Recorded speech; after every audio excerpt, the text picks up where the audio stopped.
This is Sarah Squires bringing you behind the headlines in today's edition of WYO Today Newsroom.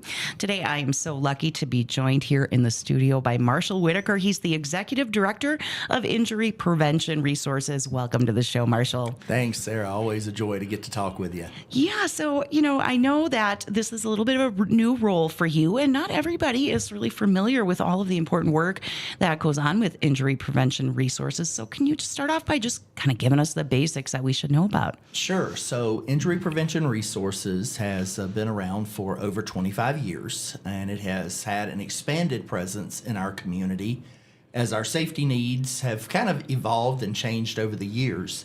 A lot of people may know us as the folks that go around and do the bicycle safety rodeos. We do bike helmets. We do car seat checks.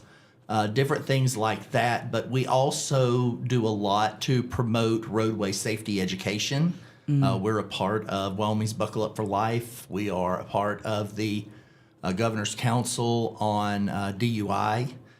We support reductions in distracted driving, and really our biggest goal is zero injuries, zero deaths through automotive use. And so we partner with local law enforcement, with the Highway Patrol, to support 5 counties in Wyoming for roadway safety education efforts. And you'll see us bring out the crash cars, or you'll see us bring out the convincer, the seatbelt convincer, to use that as a tool to help people understand the impact of an accident. You might also see us use what's called a rollover unit, and we'll do events and demonstrations. And then we also just find local events where we can just distribute information, answer questions, help people connect with a lot of different ways in roadway safety. The other thing that we do in Fremont County is we provide DUI supervised probation. And so as a result of that, we are working to prevent DUI recidivism in our community through strong case management efforts and really just the dynamics of maintaining accountability while not adding additional strain on local law enforcement and probation, so they can focus on other areas and we can really hone in on treatment and prevention options to help people really try to put that part of their life behind them. Yeah, well, a lot of wonderful resources, included in that package there. And, I think, Marshall, that we can't really stress this enough when we're talking about especially roadway safety. And, I think last year, I think it was February, but I wrote a story about how it was one of the deadliest in, record in Wyoming in years. For February, for just a standalone month, it really, really stood out. But this year so far, we are surpassing some records. We have had at least, and I say that because sometimes there's a bit of a lag with reporting from, the officials on these fatalities. But this year, we've already had at least 20, which is way up from recent years. And so, I know a lot of those actually occurred in this part of the state. And, so we've got, local families grieving lost loved ones, and we really want to stress that prevention piece here. And so I wanted to talk to you a little bit about, what happens in springtime here. I mean, we have had such a mild winter, but still that sun coming up before I leave for work is a beautiful feeling. I'm getting that itch. I want to get outside. I want to explore. And so, I think we see some increased activity out there on the roads, and we should really kind of remind ourselves what we're doing out there. So, Marshall, what should we keep in mind as we're, planning to get out on Wyoming's roads and, go see the sights, visit friends, and take care of business? So Wyoming is not necessarily unique to the Mountain West when it comes to what happens in the spring, but in terms of population swell, Wyoming is incredibly unique. We generally have twice as many tourists as we have residents in the state of Wyoming between March and September. And so that means a lot more people are on Wyoming roadways, especially here in Fremont County, as they are heading up to Jackson, going to Yellowstone, visiting Du Bois, or even just coming across the state and looking at some other beautiful, beautiful landmarks that we have in our area. And as a result, there's just a lot more people on the road. people who are unfamiliar with Wyoming pathways, people who are looking at their phone trying to figure out where they're trying to go. And so it's important for you to be aware of your surroundings. Saturday morning, I was coming to the 2A basketball playoffs at Riverton High School. Had a guy, 8 o'clock in the morning, drift into the turn lane in the middle and almost hit me head on. And as I'm looking at the guy, he's texting on his phone. It's right there on top of the steering wheel. He's just not watching. Guys, it takes about 5 seconds to send a text. At 30 miles an hour, you will travel almost the length of a football field. Wow. In that 5 seconds. And as a result, you're going 100 yards on a highway, on a roadway, that you're not watching the road. That can become very dangerous very fast for pedestrians and for other motorists. So put your phone to the side. Make sure that you're watching the road, not looking other places, not adjusting your nav screen, not reaching for something in the back seat. Make sure that you have control of your vehicle. Keep your hands on the wheel. Keep your focus there. Even if you're using cruise control, keep your feet close.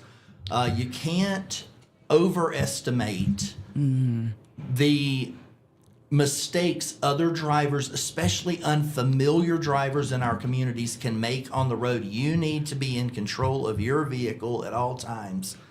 And then just be thinking about what you're doing. You know, it's easy to kind of drive on autopilot. And that's where things can absolutely go wrong in a hurry. Yeah. Be aware.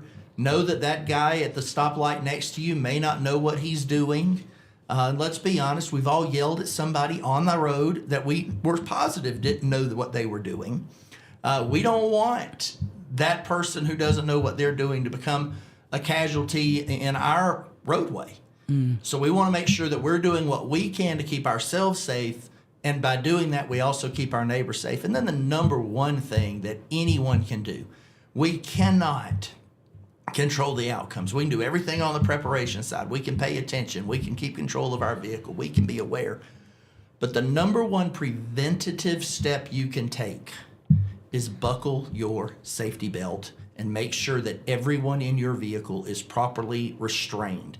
I cannot stress the value of seatbelt and car seat safety enough. Sarah mentioned that we have had an uptick in fatalities, and I can tell you that the majority of those fatalities that have come across my desk that I've seen, the data that I've been given, the majority of those fatalities happen to people who are not wearing their safety belts.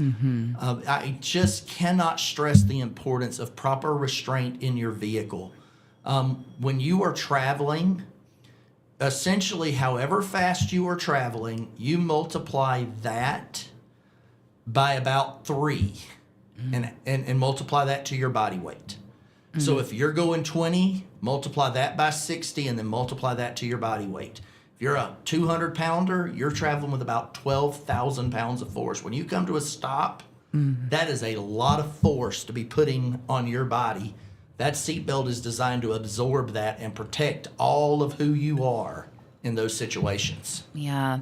You know, Marshall, I look at those same Wyoming Highway Patrol reports too, and, you know, I kind of scroll down. You know, they have them, you know, where there's the fields they fill out, and you kind of go down, and then was the seatbelt in use? And it's no. And, you know, I always think to myself, you know, because a lot of times, you know, you're not there, you know, you don't know how terrible the crash was, but sometimes it really seems like if that one thing were different, that one factor were different, a life could have been saved. And, you know, I like to think of, you know, I like to remind people that, you know, your behavior when it comes to seatbelt use and distracted driving, that is something that your children are inheriting from you. So, you know, it's more than about, you know, your own safety. Oftentimes it's about the rest of the people in your car, in your family. And, you know, kids will carry that with them through their lives too. I mean, the attitude that they, you know, kind of inherit or is passed on to them when they're young in the vehicle is something that they're going to, you know, walk through life with. And so, you know, we want to remind ourselves that, you know, a random Tuesday on the way to school, if you're doing the right thing, that's going to keep your child safe into adulthood, in the ways that we can, impact that, which is such a simple thing. I'm sorry, guys, but it's cool to wear your seatbelt now. This is, not the 70s anymore. We can take pride in being cautious and being careful with ourselves and our loved ones. Now, I remember years ago, my Uncle Scott, if you're listening, I'm telling on you, that the family joked, or they thought this was funny, that he would go to Leanne Chin and he would get whatever his favorite, Asian flavor was, and he'd be driving down, in North Minneapolis down the freeway, eating Chinese food with chopsticks and driving with his knees. And they thought that was funny. That's not funny, Uncle Scott. You're lucky you're still around here. So some distractions with driving are really obvious. You can see that from a mile away. But sometimes we're doing things in the car that maybe don't stand out as much, but they have a serious impact, when it comes to safety. So what are the things we should keep in mind, Marshall, when we've got distractions kind of coming from all angles to keep ourselves safe on the road? So the number one thing is to remember your primary role in the car, if you are behind the wheel, is you are the driver. And I know that's hard. Look, I have 4 kids. I absolutely know that it is hard to divorce yourself from the parenting aspect. But the reality is, when you are in the car and you are behind the wheel, the most important parenting role you take on is the driver. You are responsible for the lives of everyone in your vehicle. So I know the kids can be loud. I know they can be aggressive. I know they can be hitting one another with pool noodles and everything else. Your focus has to stay on the road. If you have to do something with your kids, and I know this sounds horrible and we never do this because, it's inconvenient. Pull to the side of the road and deal with your kids. Pull into the parking lot if you're in town. Pull somewhere where you can stop safely, do what you need to do. But one of the most dangerous things you can do, especially in a municipality, Riverton, Land, or even Hudson, is take your eyes off the wheel or off the road to look back and deal with something your kids are doing. That is absolutely a recipe for disaster. So you are the driver. You must stay focused on the road. And whether if you're traveling by yourself or you're traveling with your spouse, it can become easy to get distracted. You can start arguing. You can start telling each other how much you love one another. There's lots of things that can happen. But getting distracted and getting your focus off of the road can ultimately lead to heartbreak and negative consequences. In the car, it's NASCAR. The only thing that driver does is drive. When you are in the car, the only thing your focus needs to be on is getting from point A to point B as safely as possible and keeping your focus right there between those lines. Yeah.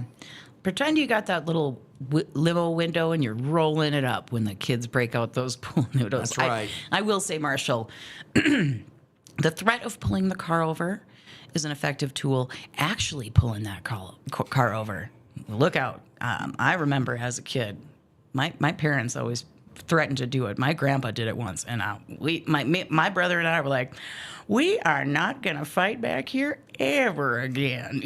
So, pull over if you've got something that you need to handle, and take care of business in a safe manner. Now, Marshall, I wanted to ask you about the steps that we can take before we head out on our roadway adventure to sort of set ourselves up for safety. What are some things that we can kind of just handle, before we get on the road, just to make sure that we're not setting ourselves up for that distracted moment? Absolutely. First thing we need to do is just make sure that we're well rested. We're seeing now more and more statistics that impaired driving is a major causal factor. We've known that for years, but we're also starting to see that drowsy driving is a major causal factor of accidents. And the data is backing that up more and more as we do more research in that. So make sure that you're well rested. Secondly, make sure that your mirrors are set where they need to be. It's my wife and I. We do not have a vehicle that's just our vehicle. We alternate vehicles. We switch up based on what we have going on today. I am 6'2". My wife is 5'7". My wife is a much thinner person than I am, and so how we sit in the car is vastly different. Making sure that our mirrors are adjusted before we start driving down the road is vital to just maintaining focus and safety in our efforts. Make sure that everyone's buckled up or harnessed correctly. Look, if we're learning more and more about needing to be rear facing in a car seat longer, but even using the 4 and the 5-point harness as we get older, using a booster seat, keeping your kids buckled up in the back seat until they're 13. Those are all things that are sound safety advice that benefits everyone in your family. Yeah, I know it can be a little inconvenient, and I know your 11-year-old wants to sit in the front seat. I get it. I got 14-year-olds. I understand. But at the same time, the safest place for your kid until they are 13 is in the back seat, buckled up, until they're 9. And 70 pounds in a booster seat in the back, harnessed in. Make sure you're using the right equipment in your car for your kids for their size to keep them safe. Make sure you don't have a lot of loose items that in the event of an accident can start moving around your car. And I know that they talk about the tissue box. The tissue box picks up massive force. You get a concussion getting hit by a tissue box in an accident. But I'm amazed at how many people have screwdrivers laying around in the back of their car. Oh, gosh, I have one of those. Yeah, and in the event of an accident, a screwdriver becomes a deadly weapon for anybody, especially in a rollover incident. So make sure that you're keeping your car picked up, that you don't have a lot of loose objects that can become hazards if something were to happen. And then make sure that, you're seated in a way where you can maintain control of your vehicle comfortably. Keep both hands on the wheel in a comfortable platform, and just stay focused. Commit to stay focused when you get in the car. Safety is not an accident. Safety is intentional. And when we take intentional steps to be safe, we increase the likelihood, A, that an accident is not going to happen. But B, that if an accident does happen, we have put ourselves in as good a position as possible to walk away from that accident. And so those are critical things to do on the preparation side, not just the first time or when we take long trips, but every time we get in the car and begin to go somewhere. Yeah. One thing I like to keep in mind and sort of share with, my team at work and other people in my life as well is I'm really bad at checking the weather. Like, I don't necessarily know what's coming. I sort of hear rumors that are usually sort of old weather reports. So I tell my team, don't wait around for me to tell you that the roads are bad and it's okay to be late. That's right. It's always okay to be late because I care about you and your life more than I care about any, particular time you're supposed to be somewhere. So, I think it's important to kind of make that known for the folks in your lives so they're not racing to get somewhere if the roads are bad or, they wake up in the morning, they find there's 3 inches of solid ice on their windshield and they just don't have time to properly scrape that off. Let the folks in your life know that the most important thing is that they arrive safely, not necessarily on time. So that's something that I like to repeatedly tell my team that, it's important for them to know that, my expectations do not include risking your life on the road. Absolutely. Weather is such a vital dynamic here in Wyoming, and not just where if you're traveling any distance. A lot of times Fremont County gets the benefit of the mountain ranges around us, and we don't get some of the inclement weather that some of the other areas get. We don't get 65 mile an hour winds consistently. 8 inches of snow, iced down roads all the time during these seasons. And so making sure that you're aware of what road conditions look like, making sure that you're aware of what the weather is, Your phone is your friend.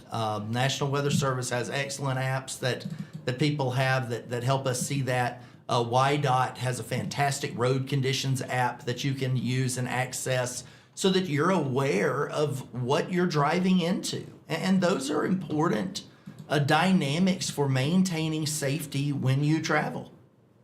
Yeah, definitely. Yeah, that YDOT 511 service, they've got an app. You can go online. You can check out, what it's like. Because, I mean, even between Riverton and Lander, it can be so different. So That's you right. don't have to drive that far to encounter something completely different from your starting point. So keeping that in mind, that's another thing you can do before you hit the road to just make sure that you're keeping yourself safe and you're giving yourself enough time to get there and take the time you need to travel safely. 100%. Now, Marshall, I know you've got some fun events coming up. One of them is sort of the famous. I don't want to. I'll let you give it away, but it's coming up. I know you guys partner with the Lander Elks Lodge here, and it's certainly a sign of spring. I think. What have you guys got in store? So coming up on March the 21st from 11 to 2, we will be at the Lander Elks Lodge at the North Elementary, 626 Washington Street, for an annual bike rodeo. We've got a number of partners that are going to be a part of that event, advertisers that are reaching out, and people who are going to be supporting that, but we're going to be providing helmets and helmet fitting, going to be doing some bike licensing, doing a little bit of minor bike repair and fitting. We'll have our bike safety obstacle course set up.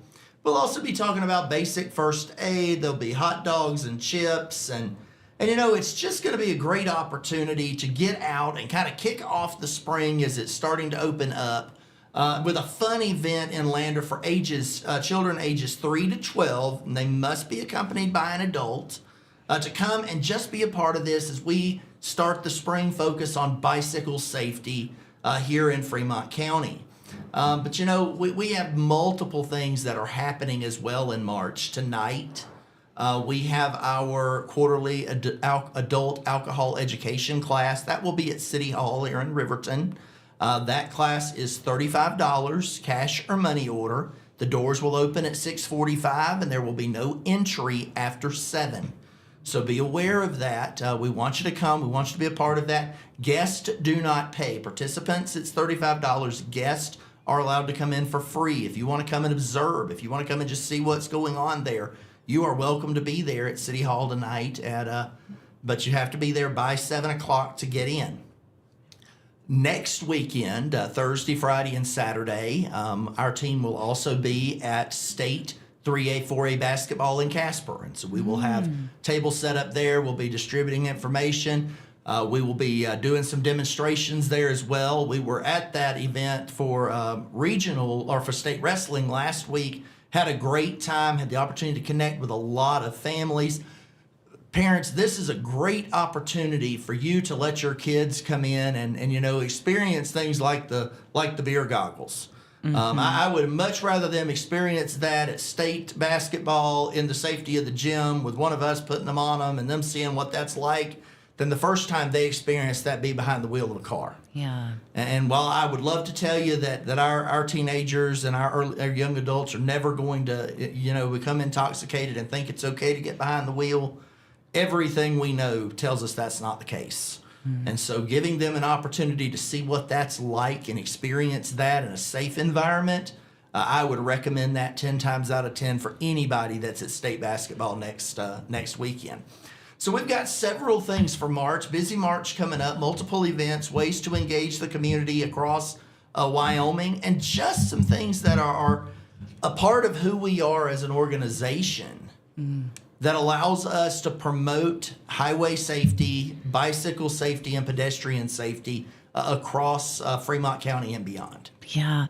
I really love too that there's so many opportunities for kids and for parents who, maybe you didn't grow up with a lot of seatbelt use. That wasn't a tradition that was handed down to you, but you want to kind of break that cycle and say, I want to make sure that my child, grows up with keeping these things in mind and taking these things seriously and then passes that on to their own children, too. So It's a wonderful opportunity, especially too with, I think, the bike rodeo. You sort of give kids the opportunity to understand all these different aspects about bicycle use.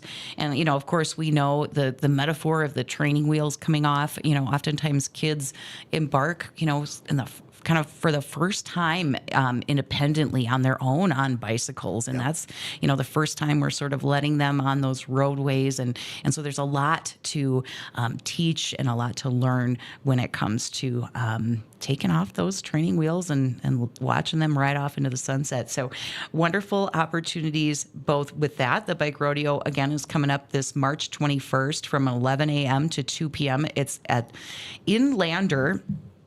Sponsored in part by the Lander Rural Fire Department, Lander City Fire Department, Lander Police Department, Injury Prevention Resources, of course, Pepsi, the Fremont County Sheriff's Department, Huff Sanitation, Ice House, Fremont County School District Number 1, and Mr. D's, and, of course, the Lander Elks Lodge. It'll be at North Elementary, which is at 626 Washington Street, and kids can enter a raffle ticket to be in a drawing for numerous bikes. So that's a awesome thing too. Also, this spring, a lot of times when you pull down your bikes, from the garage rafters and find like, there's something a little wrong here. You've got some bike aficionados on hand to make some minor repairs and kind of spruce things up for the springtime. So wonderful opportunity for folks. I wanted to thank you so much, Marshall, for coming on today. And I want to give you the opportunity to maybe just do like the elevator pitch here. What do we really need to keep in mind, top of mind here when it comes to being safe on the roads, whether you're in a car, on a bike, or what you're doing? All right. So the elevator pitch is simple. Don't drive impaired. Don't drive distracted. Buckle up and be safe out there. All right. Well, wonderful words of advice and ones we should take to heart and pass on down to our kids, our grandkids, and the people we love. So thank you so much. Thank you so much, Marshall.